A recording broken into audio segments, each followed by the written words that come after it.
வருகிறவர்கள் போகிறவர்கள் எல்லாம் புரட்சி தளபதி என பெயர் வைத்துக் கொண்டு புரட்சியை வறட்சியாக்கி விட்டதாக சென்னையில் இன்று நாம் தமிழர் கட்சி சார்பில் நடந்த ஆர்ப்பாட்டத்தில் அக்கட்சியின் ஒருங்கிணைப்பாளர் சீமான் தெரிவித்துள்ளார்.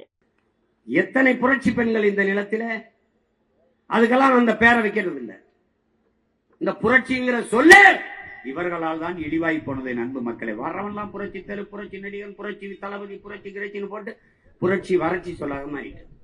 இப்ப புரட்சிங்கிற சொல்ல உச்சரிக்கவே தடுமாற வேண்டியது. இது என்ன புரட்சி? என்ன புரட்சி?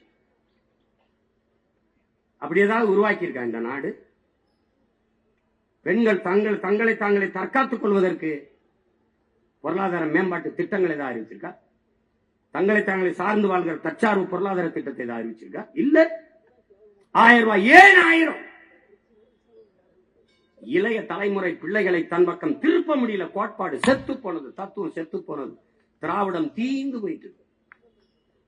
எங்க ஒரு தலைமுறை பள்ளி கல்லூரியில் படித்த தலைமுறை எல்லாம் தமிழ் தேசிய அரசியலை நோக்கி, சீமானை நோக்கி, புலிக்கொடியை தூக்கி ஓடி வரும்.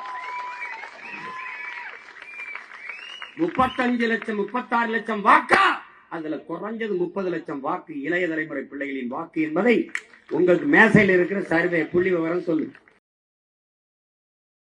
செய்திகளை உள்ளது உள்ளபடி தெரிந்து கொள்ள ரெஃப்ளெக்ட் நியூஸை சப்ஸ்கிரைப் பண்ணுங்க.